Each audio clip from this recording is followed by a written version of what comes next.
15 karra Liga chempioni g'olibi Real Madridda afsonaviy tarkibini tuzamiz. Darvozaga Iker Casillas, o'ng taraf himoyaga Carvajal, markaziy himoyaga Pepe, uning yoniga jangchi Ramos, chap taraf himoyaga Roberto Carlosmi, Marcelomi?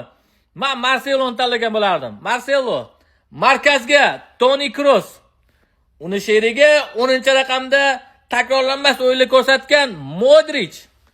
Kelli shotda bitta yangilik qilamiz. Men Beckhamni tanlagan bo'lardim. Juda zo'r o'ynagan.